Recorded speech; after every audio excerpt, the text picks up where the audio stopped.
Hi guys, this is Hirosaki. This story is all about what if Naruto was the hope of the Senju clan. What if instead of Kushina being Naruto's mother, and through a trick of fate Naruto's mother was Tsunade after a drunken night with Minato in which Naruto becomes both the heir and hope of the Senju clan. Find out what life would be like now for Naruto. Before we start, kindly like and subscribe to this channel, and look over the description box for the author of this amazing storyline. Welcome aboard. Chapter 29 Round 2. Previously on Hope of the Senju clan.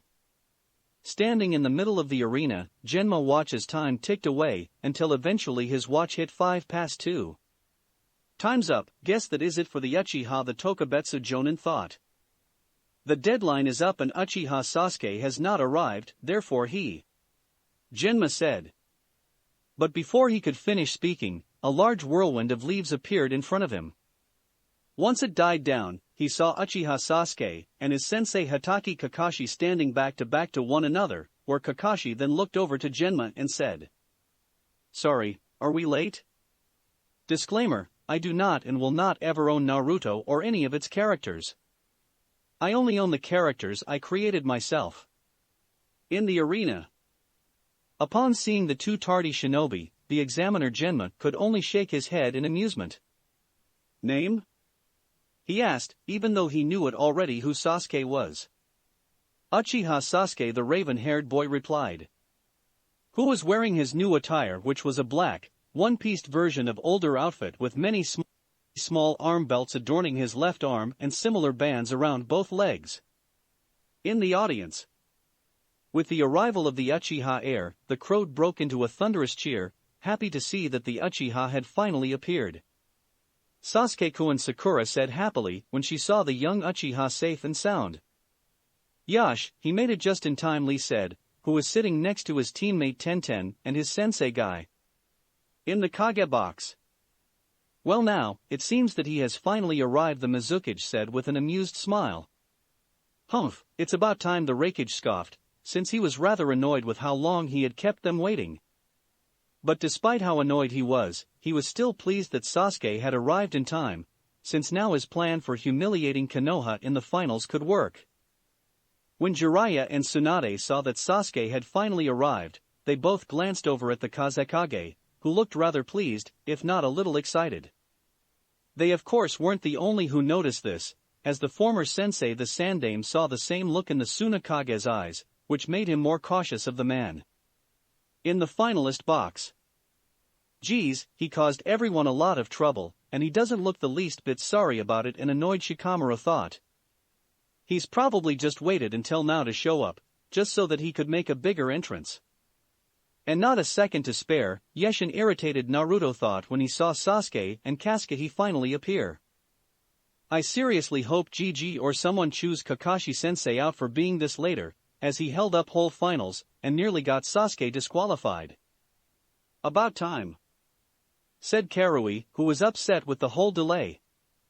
Not to mention the fact that she was fighting the urge to punch Sai in the face, who was standing near her with his annoying fake smile. Looks like you just made it, Uchiha Sai thought, as he looked down at the two Sharingan wielders, while ignoring Karui's angry glares. Finally, he's appeared, now we have a chance at accomplishing our mission, Yugito thought before turning to Omoi, who just nodded. Looks like I'm up, Omoi muttered before he jumped over the railing and down to the arena. In the arena. Well, it's hard to ask this after we've entered the stage with such a flashy performance, but did Sasuke get disqualified? Asked an embarrassed Kakashi as he scratched his head nervously. At this, Genma just shook his head in amusement and smiled slight. He must have caught your bad habit of being late. So is he? No, he isn't. Sasuke match was put on hold, twice in fact. You both arrived just in time, so he didn't get disqualified. I'm glad to hear that, Kakashi said with a look of relief on his face. But there is something you should both know, Genma said suddenly with a serious tone, gaining both Sasuke's and Kakashi's attention. The other Kages were not pleased with how late you both were, and how we had to hold up the exam for you. So, a penalty had to be placed on Sasuke for arriving late should you arrive in the given time. What sort of penalty? Kakashi asked with some concern. They have removed his chance at becoming Chunin. Regardless of how well he performs in the finals, he will not be promoted. When Kakashi heard this, the silvered-haired Jonin winced slightly, as he didn't think the Hokage would do something like this. But he quickly realized that he may not have had a choice, since the other Kages would most likely have been greatly displeased with the hold-up. He also couldn't really blame the old Hokage, as he had been more than generous by delaying the match until now. They were lucky that the Hokage hadn't disqualified Sasuke at the very beginning. When Sasuke heard the news that he had lost his chance at becoming Chunin, he frowned slightly. Seeing this, Genma turned to the Uchiha. Do you want to compete, or do you want to forfeit your match? It's your choice, kid, as regardless of what you choose, I'm afraid you won't make Chunin. When Genma said this, the raven-haired boy just smirked. I didn't train for the past month or come here just for the chance of becoming a Chunin. I came here to fight, and that is what I intend to do. Hearing this, Genma smirked again. Fair enough. Well then, I'll take my leave then, Kakashi said before he wished Sasuke good luck and shunshin up to the stands. In the audience. After body flickering to the stands, Kakashi saw several familiar faces sitting in the front stands and decided to join them. Ohio, Yamato-kun, Kushina-sanak, said Kakashi before he received a hard punch to his one exposed eye. What was that for, Kushina-senpai? Kakashi asked as he covered his new black eye. You know damn well why I did that, you idiot. Kushina rounded where she then smashed her fist down on Kakashi's head. You're over 2 hours late and you nearly got your student disqualified from the exam.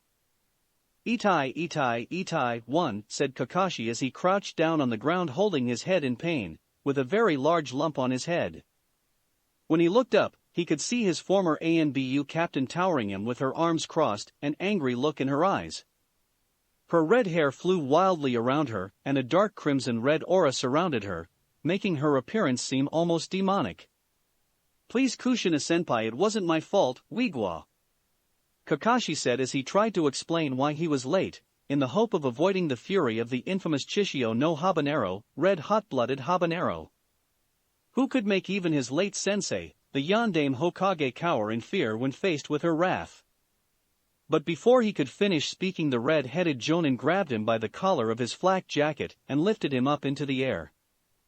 I don't want to hear any of your lame-ass excuse, Kushina yelled. Do you not realize how much trouble you two caused by being late? But it's true, I was training Sasuke to master a new jutsu that he would need later on in the finals, and we lost track of time. When we realized what day it was, we hurried back here as fast as we could, Kakashi said, hoping that he could ease Kushina's anger. Sadly though, it did not. In fact, it only made Kushina angrier, where she proceeded to shake Kakashi about like a rag doll. And you think that is a good enough excuse? Kushina shouted angrily. You're his freaking sensei, you moron. You're supposed to keep track of the days. I swear, Kakashi, if you were still an ANBU under my command, I would have you running laps around Konoha until your legs fell off, and then assign you to guard duty on the Aim no Kuni, Rain Country, border for a month in a leaky old shack. Eventually though, Kushina let go of Kakashi, but it didn't mean he was off the hook, as Kushina continued to yell at Kakashi. It's your fault that Sasuke now lost his chance at being promoted. Wait, you know about that? Kakashi asked in surprise since he had only just heard it from Genma. Of course, before you arrived, Shizune had gone up to talk to Tsunade, who told her what the other Kages decided, where she then told us. You should be damn grateful that they didn't outright disqualify him at the start. Kushina rounded, although she was suspicious over why the Kazekage went to such lengths in keeping Sasuke in the exam. As Kushina continued to verbally berate the silver-haired Jonin over how late he was, Yamato, Shizune and the others sat back and enjoyed the show. As it wasn't every day that they would see Kakashi being scolded like this. Asuma, Kuriani and Yamato all smirked at the sight while Shizune giggled. Anko on the other hand was in tears from laughing so much.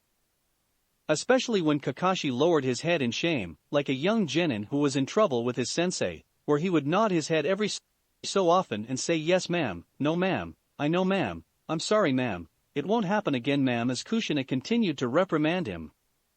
At least until Kushina bashed him on the head again, telling him to stop calling her ma'am. She wasn't old enough to be called ma'am in her mind.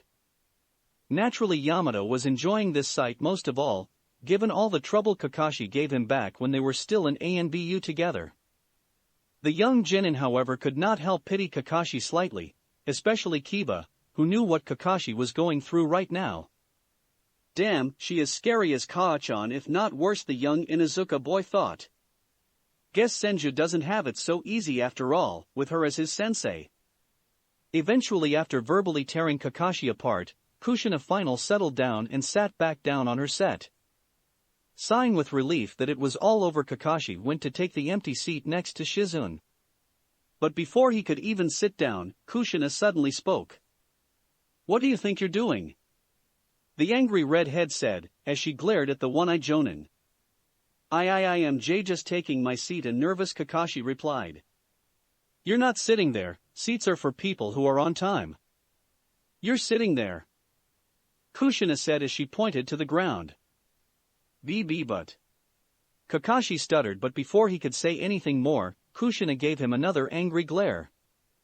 "Now," the former ANBU captain barked as she pointed to the ground again.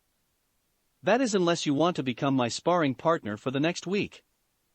At this, the copycat nin gulped and quickly took his seat on the cold hard ground, as he would rather do a dozen of Guy's stupid challenges than be Kushina's sparring partner, especially when she was angry.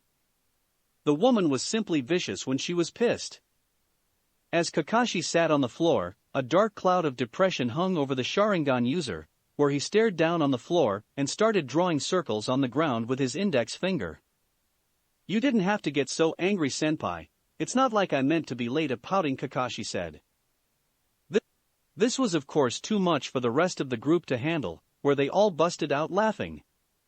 At the sight of the famed copycat Kakashi acting like a 5-year-old, who had just been scolded by his mother and sent to the corner as punishment. Although no one dared make that comparison to Kushina for fear that the red-head would turn her wrath on them. The Jonin genin also joined in the laughter, where Choji spat out some chips from laughing, while Kiba actually fell off his seat from laughing so hard. Even Kushina herself spared a small smirk of satisfaction when she saw Kakashi act like this and thought, "I still got it." In the arena. After Kakashi left the arena, Sasuke looked over to Omoi, who was slowly walking towards him, and Genma. Once the two boys were facing one another, Genma spared a quick glance at each of them before, "Are you both ready?" Both boys just nodded at this, as they were unwilling to take their eyes off one another. "Okay, then let the final match of the first round begin." Genma yelled, where he raised his arm up and swung it down to signal the beginning of the match. As soon as Genma gave the signal to go, the two boys took out their individual weapons, where Sasuke took out a kunai, while Omoi drew his katana. After which the two male shinobi raced towards one another. Once their weapons clashed with another, a battle for dominance began between the two of them, where they both tried to push the other back. Seeing that it would be pointless to continue like this, Sasuke allowed Omoi to push him back. He then fell backwards and spun around to Omoi's left and preformed a strong roundhouse kick, sending the dark-skinned boy skidding across the ground.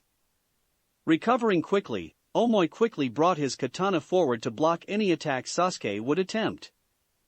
But by that time, it was already too late, as Sasuke proved faster than Omoi anticipated, and was already underneath him, where he performed a high-speed leg sweep with his right leg, causing the Kumo genin to fall backwards.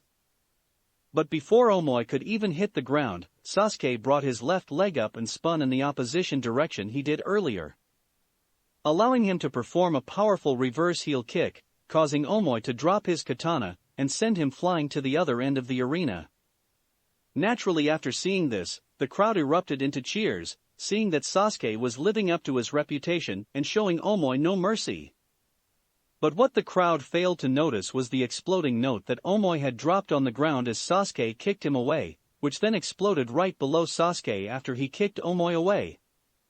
Naturally, after seeing the explosion, many of the people in the audience began to fear that the young Uchiha heir had been killed, including Sakura, who cried out Sasuke's name after seeing the explosion. Her concerns although proved unwarranted, as after the explosion, Sasuke emerged out of the smoke from the explosion, slightly singed but unharmed. After Sasuke emerged out of the smoke, Omoi suddenly reappeared right in front of him, with his katana in hand, and stabbed the Uchiha in the chest, before he could do anything to stop the other boy. But just when the Kumonin thought he had won the match, Sasuke reverted into a wooden log. Shit! Omoi thought as he realized that Sasuke had replaced himself using the Kawarimi no Jutsu, body replacement technique. After realizing that Sasuke had tricked him, Omoi immediately found himself under attack from several shuriken coming in from his left.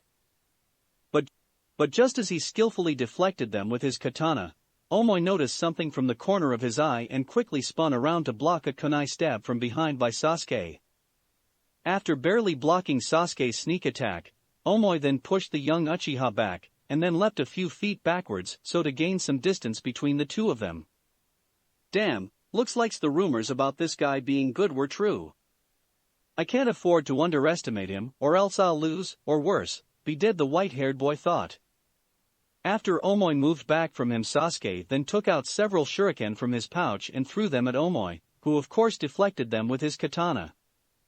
But when he deflected all the shuriken, Omoi found Sasuke right in front of, under his guard, where he then grabbed hold of both Omoi's wrist, preventing him from using his katana.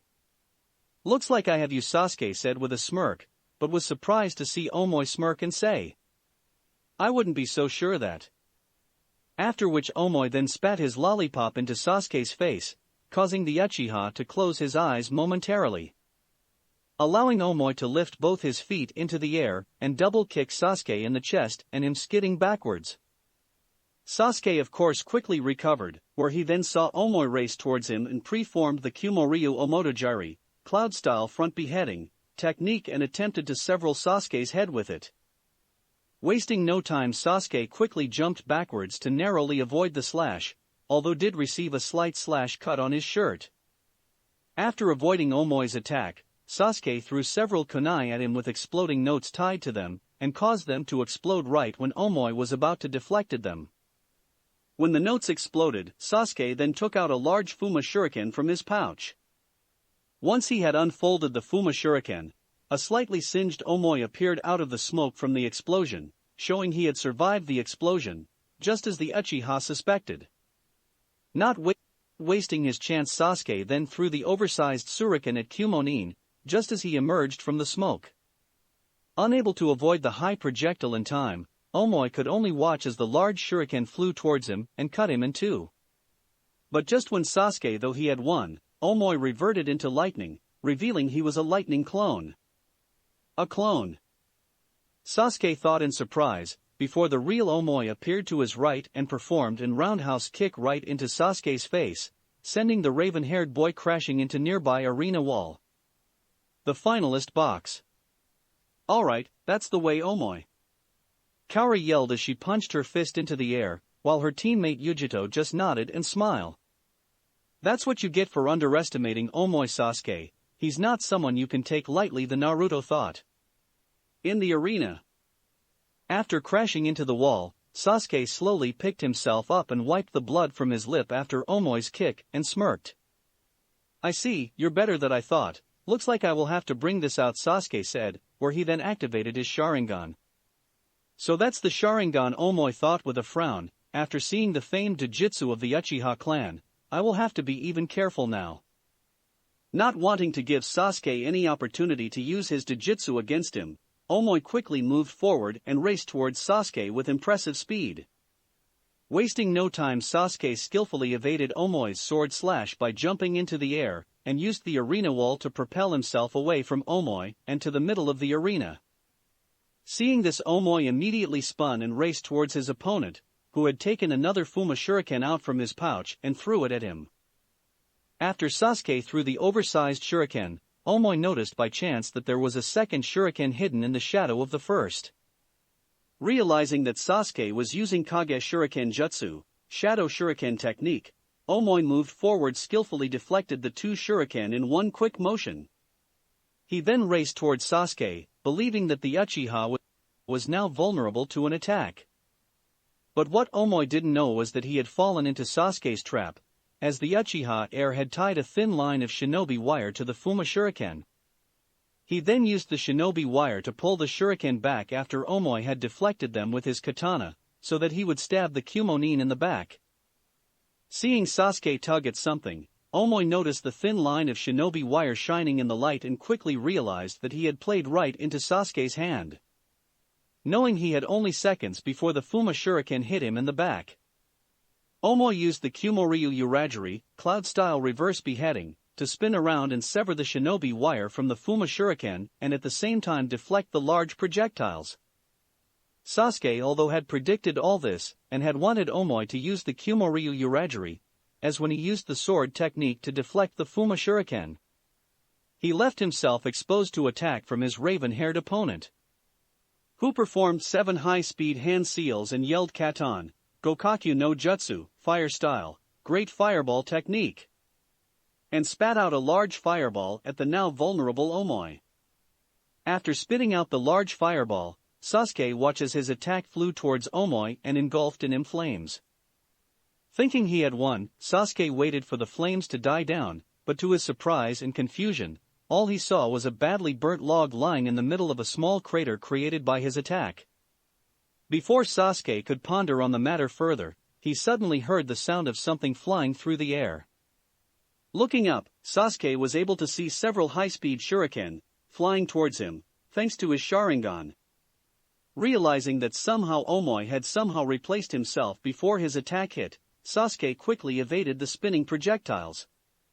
But to his surprise and confusion, he still received several light cuts on his arms, despite successfully avoiding the shuriken.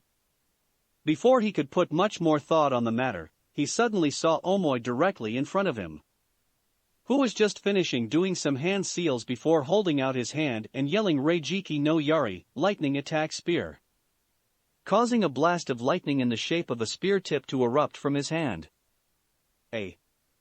Acting fast, Sasuke quickly jumped to his right, narrowly avoiding the deadly lightning spear, which hit the wall behind him and caused a small hole in the arena wall. That was too close, Sasuke muttered, before he was forced to move again when he saw several kunai flying towards him. After avoiding the kunai, Sasuke barely had time to take out one of his own to block a horizontal slash from Omoi, who had just appeared in front of him. But what he didn't expect was Omoi's katana to be coated with lightning chakra and cut through his kunai like a hot knife through butter. Seeing this, Sasuke barely jumps back in time and threw his few remaining shuriken at Omoi, forcing the Kumo genin to jump back. Damn, I almost had him, Omoi thought with some annoyance. Now I understand, Sasuke said, after he gained some distance from Omoi, where the two boys were now at opposite end of the arena. You channel your lightning affinity into your weapons to gain even more cutting power. Also, by adding your chakra to your weapons, you increase their cutting rang. That's how your shuriken were able to cut me when I avoided them. Humph, pretty good, you catch on quick, I can see why they call you a prodigy. Omoi replied with a small smirk. Yeah, well, figuring it out was the easy part. The only problem is that I have to keep my distance from him, since he can enhance the cutting power of that sword of his, making it difficult to get close to him. I could use what Kakashi taught me and break that sword of his, but I want to keep that secret for a little longer. At least until I face either Haku, the Kumo girl Samui, or better yet Gaara, Sasuke thought. As Sasuke thought about how he should keep his distance from Omoi, the Kumonin in question thought on doing the opposite, since he wasn't very good at fighting from long range.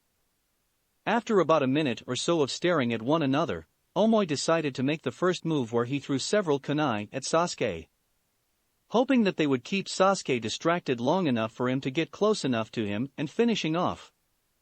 Figuring what Omoi was doing already, Sasuke threw some of his own remaining kunai at Omoi, hitting them with pinpoint precision and deflecting them away. After which, in the space of only a few seconds, Sasuke preformed the necessary hand seals and yelled Katon, Hosenka no Jutsu, fire style, Phoenix Sage fire technique, where he then spat out a volley of small fireballs, which flew in an unpredictable manner, making it difficult for the Kumo boy to avoid them. After the attack ended, the arena ground had several scorch marks on the ground from the flames. Omoi was in a fairly rough state with his clothes slightly scorched. But luckily, he had been able to avoid any serious harm from the flames, although gained very little ground. Before Omoi could plan his next move, he was surprised to see Sasuke preform another set of hand seals, one that was very familiar to him. When Sasuke finished the hand seals, he held out his hand and yelled Reijiki no Yari. Shit! That's my technique. Omoi thought in surprise, before he narrowly avoids being hit by the lightning attack. Crap, he must have used his Sharingan to copy my technique when he saw me use it. After barely avoiding the powerful lightning attack, Omoi saw several kunai flying towards him from Sasuke's direction. Knowing he couldn't avoid all them, Omoi used his Kumoryu Mikazukajiri, Cloud-style 3 days moon beheading, technique to deflect the multiple projectiles with one quick motion. But when he did this, Sasuke appeared behind him and delivered a sharp elbow to the back of Omoi's head, causing the young boy to fall forward. Fortunately, though for the Kumo Genin, he was able to remain conscious despite the hit he took to the back of his head, where he dropped several smoke bombs when he fell forward. As the smoke bombs exploded, the surrounding arena was filled with smoke. But it wasn't ordinary smoke, as mixed in with the smoke was pepper powder to blind Sasuke. Omoi had got this trick from Naruto, after remembering his first run-in with the blonde, and thought it would be a useful way to handle a dangerous opponent like Sasuke. After turning back around, Omoi saw Sasuke stumble out of the smoke, covering his eyes with his hand. This match is mine, the dark-skinned boy thought, where he raced towards Sasuke with his katana, with the intent of ending this match. But just as Omoi swung his katana, Sasuke disappeared right before his eyes. What the? Thought Omoi, before he saw Sasuke underneath him and kicked him right in the chin, sending the Kumonin flying into the air. Before Omoi knew what happened, Sasuke used the Kagebuyo, shadow of the dancing leaf, to match his movements in the air, and appear behind him and hit a pressure point in Omoi's back, preventing him from moving. Sorry, but the same thing won't work on me twice, Sasuke commented. Naruto played the same trick on me before, so all I had to do was close my eyes until I was out of the smoke and pretend that you blinded me. Crap, Omoi thought as he realized he had been tricked by Sasuke, who then spun his leg around to hit Omoi on his right side, causing the elder boy to drop his katana. After which Sasuke then took advantage of the kick to counter spin and hit Omoi on his left side, causing the boy to fall towards the ground. Sasuke then continued his assault with a strong elbow to the chest and finished up with powerful drop kick while shouting Shirsha Rendan, lion combo, sending Omoi crashing to the ground like a falling rock. When Omoi hit the ground, the Kumo Genin cried out in pain and spat out a large amount of blood, as the damage done to his body was extensive. Once he had finished his attack, Sasuke gracefully landed next to Omoi and deactivated his Sharingan. After which he then looked over to Genma, who was slowly walking towards them. I think that you should call the match. He's done, Sasuke said, knowing that Omoi wouldn't be able to get up after that. After walking up to the two and looking down at the Kumonin, he saw that Omoi was barely conscious and couldn't move his body, due to his injuries. I have to admit, that Uchiha kid isn't half bad, Genma thought before he looked up to the stands and said Omoi of Kumogakure, Hidden Cloud, is unable to continue battling. The winner is Uchiha Sasuke of Konohagure. With the audience. After Sasuke was declared the winner, the audience erupted into a thunderous applause, the loudest being Sakura, who cheered at the victory of her crush. As the audience continued to cheer Kushina and the others could hear people say things like, "Did you see how he handled that Kumonin?" One person asked. "Yeah, not to mention how he copied his technique and used it against another person," said. "He great," a different person said. "Of course, he's an Uchiha after all," yet another person said. "I bet in the final match, it's going to be the Uchiha heir versus the Senju heir in the Kage box."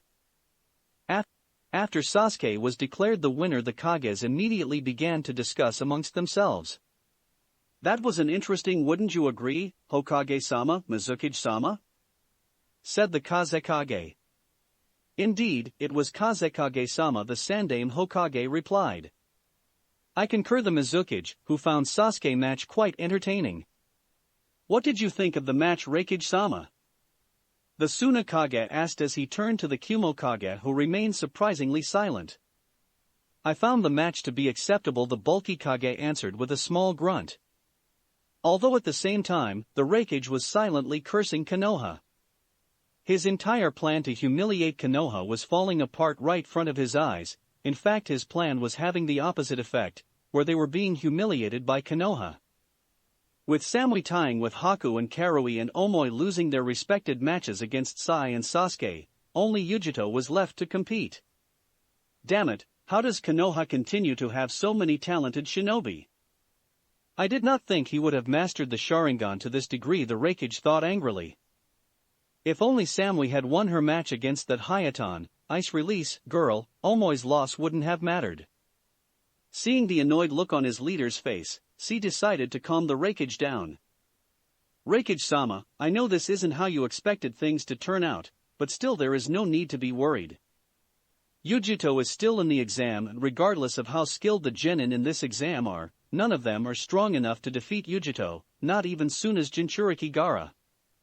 When C had finished, the Raikage nodded in agreement. His plan could still work, as he was positive that Yugito could win the exam and defeat both Naruto and Sasuke. After finished talking with C, the Raikage's attention was suddenly turned to the other Kages who were speaking to him. I apologize, Hokage-sama, but could you repeat that? The Raikage asked, as I'm afraid my attention was drawn elsewhere. Yes, well, the other Kages and I were discussing the events of the match, and were discussing whether or not to recommend your genin Omoi to become a chunin.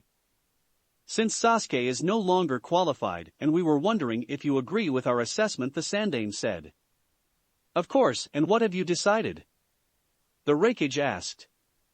We decided that even though your genin Omoi-san showed impressive skill, as both a shinobi and as a swordsman, not to mention remarkable resourcefulness in his battle against Uchiha Sasuke, he still needs a little more seasoning as a shinobi before qualifying as a chunin. Nodding at this, the Raikage simply said he agreed with their assessment and then turned to look down into the arena and waited for the next match to start. In the finalist box. Too bad, Omoi, you were close, but Sasuke was better, Naruto thought sadly as he saw his Kumo friend being taken away by the medic on a stretcher. If I hadn't used the same trick against Sasuke when he went out of control from the curse seal, it might have worked and Omoi would have won. Damn it, that idiot Omoi blew it, Karui yelled angrily as slammed her fist on the railing. If he hadn't been so cautious and had been more aggressive, he could have won. That enough, Karui, Yugito said suddenly. We knew there was a possibility that Omoi would lose against Uchiha Sasuke given his skill level. Omoi was not at fault here, he did his best, and the fact is you cannot criticize him, as you lost your match as well. In fact, if you had been a little more cautious, and had not let your opponent provoke you, you might not have lost your match. At the same time, Yugito was also thinking, things aren't going as well as we had hoped. Uchiha Sasuke is just as skilled and the rumors say, although I'm certain he hasn't shown his true abilities yet. Omoi's loss wasn't entirely unexpected, but I had hoped that Omoi would have injured or worn Uchiha Sasuke out enough for Samui to defeat him in the second round. But with Samui drawing with Yuki Haku, that is no longer possible, and now I'm the only one left.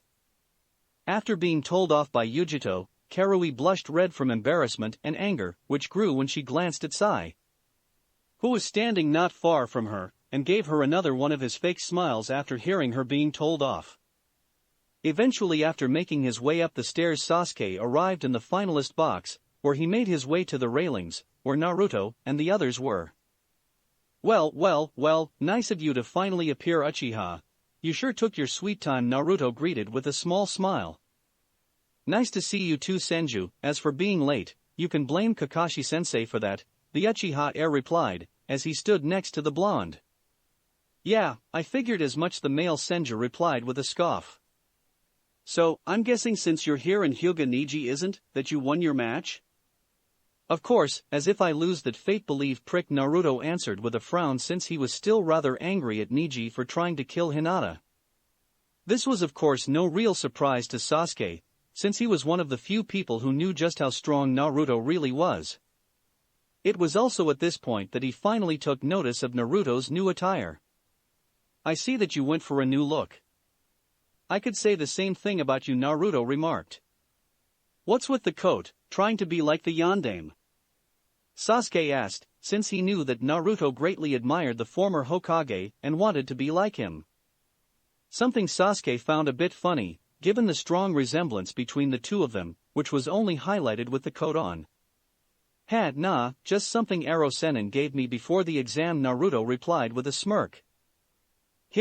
Hearing this, Sasuke just shrugged, not really caring that much, and began to look around the box at the remaining candidates.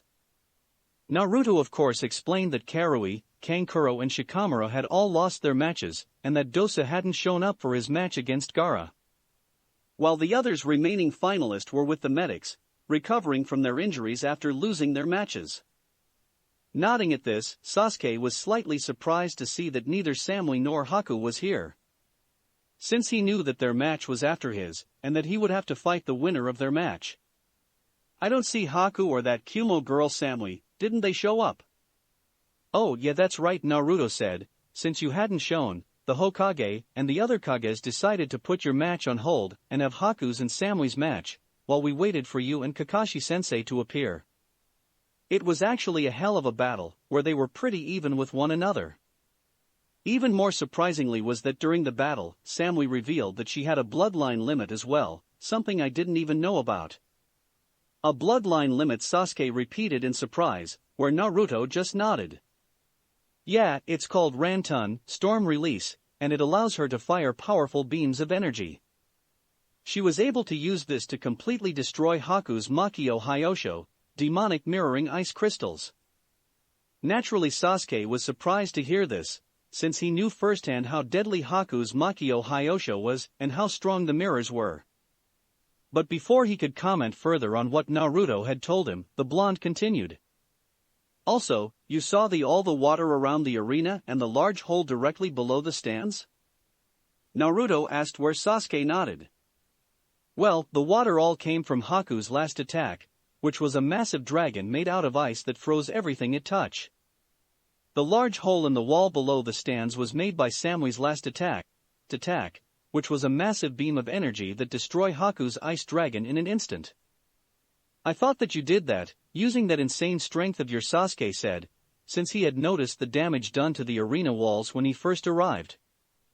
"Actually, I made the one over there," a slightly embarrassed Naruto said, where he pointed to a large but smaller hole in the wall at the opposite end of the arena from them.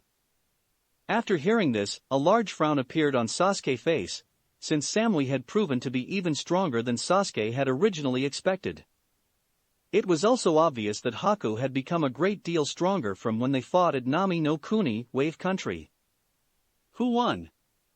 Actually, that was the most surprising thing. It ended in a draw. Samui was able to knock Haku out with a lightning clone. But she in turn was caught in the aftereffects of Haku's ice dragon, where her body froze. When the Uchiha heard this, his frown only deepened, since he had wanted to fight both of them. Haku because she had defeated him at Nami no Kuni, and Samui, because when he had first met her, he could tell that she was strong and wanted to test himself against her. When Naruto saw the frown, he of course knew why Sasuke was annoyed by the events, since with Haku and Samui now out, he would automatically move to the third round of the finals.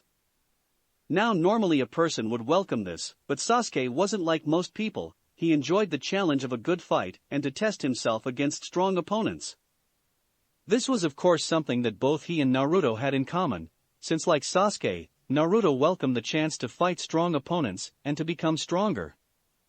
But before he could say anything to the Uchiha, he suddenly heard Genma speak down in the arena. In the arena. With the first round matches finally completed, these will make up the matches for round 2. The first match will be between Temari of Tsunade, Hidden Sand, versus Senju Naruto of Konohagakure. The second match will be Ni Yugito of Kumogakure, Hidden Cloud, versus Sai of Konohagakure. The third match will be Gaara of Tsunade versus Aburame Shino of Konohagakure.